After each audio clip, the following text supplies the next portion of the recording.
subjective. We want objective evidence to reconstruct, and it is not that we are trying to satisfy somebody in this century, or it is we are going to satisfy somebody in the other century. That's not our concern. He says he's objective because he can give you the reference of another Western scholar. No, I know. I have seen all the evidences. You can go through the end of bibliography, any book, and you can put this whole thing as if you have read that book. Yeah.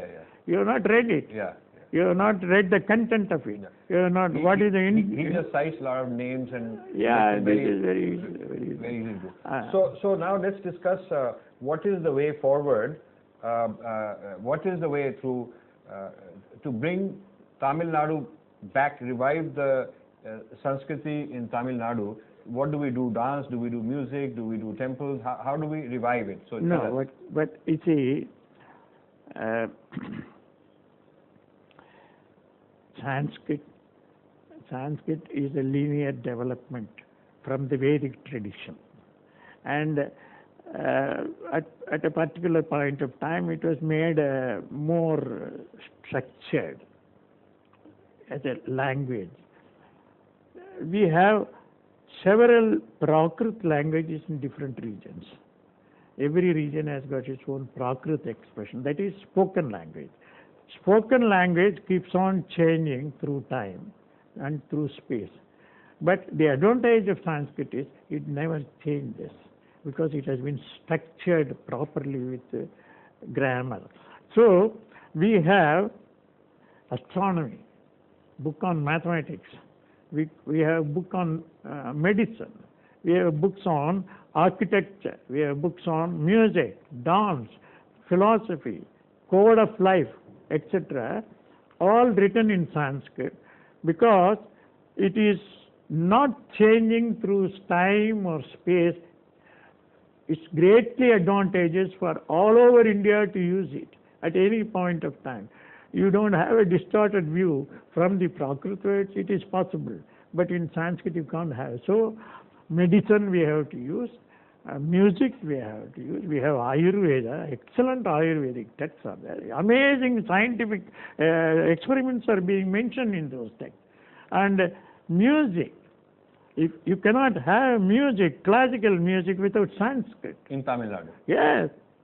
We have... so Tamil people who appreciate music are in fact to be told that this is all Sanskrit based. Yes, it is. We have the Sangeeta Ratnagara, we have the Natya Shastra, everything is from... We have translated it also into the local language. It is the same old also Sanskrit dance? You could say about dance also? Yes, so the dance that people appreciate is also... Bharatanatyam, you see, we are fond of Bharatanatyam. They have maintained what is mentioned in what you call Natya Shastra. I tell you, we have a great temple at Tanjore, which was built 1,000 years ago by Rajaraja Chola, one of the greatest rulers of India. Now he has put 108 dance poses as prescribed in Bharata's Natya Shastra in sculptural portrayal. That's 1,000 years. 100 and 150 years later in another temple, we have the same poses described and the label gives the name in Sanskrit. Same Natya Shastra. Then another 150 years later, in Chidambaram, we have the verses as described in Natya Shastra. They are inscribed and the corresponding pose is portrayed in sculpture. So it is in South India, we have the earliest Natya Shastra written down. And preserved for us. Preserved. And why? How? Because in the temple, dance was a part and parcel of worship. Yes. And the temple worship is controlled by the Sanskritic tradition of Agamas and Vastu texts. And so they have to sing, they have to, what you call, do dance as prescribed in Bharatoktam Yatha Nrittam Sandhim Prati Sukharayet. This is from South Indian temple text, So ritual text. It says, what has been said by Bharata, you do it here. So Bharata's Natya Shastra has come here. It also says you use the other dances from other parts of India. Veena, it's described from Veda onwards, Veena has been described. So music, dance, you go to any part of Tamil Nadu, nobody objects singing in Sanskrit. So that's a somehow, doorway to bring it back, Huh? because Yes. people don't object to that. Nobody objects. Nobody objects. So in music, in dance, now we have a problem. The temples are being a little bit renovated, restored, not properly, and so they want to go to Agama text.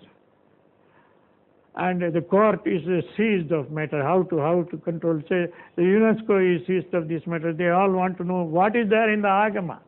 I tell you a very important point, that in the London High Court, where I appeared as an expert witness, image of Nataraja was lying buried, and it was somebody took it up and smuggled it out, and the case was filed in London case. The court wanted to know why was it buried. Well, there was invasion of alien faith in the 13th, 14th century, and so everybody felt that there will be desecration of this, and they buried it. Now, how did they bury?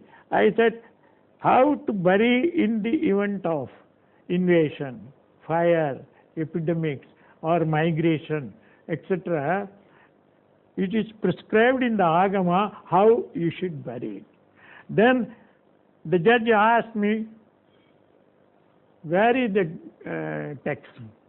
I showed him such and such thing. He said, give me the Xerox copy. I gave the Xerox copy. He said, I want the front part, title page. When was it published? Before this was stolen or after this was stolen? I said, it is several years before it was stolen. It is universal in every text. So there you are, he said. He exclaimed, there you are. See, you have an authority in Agama.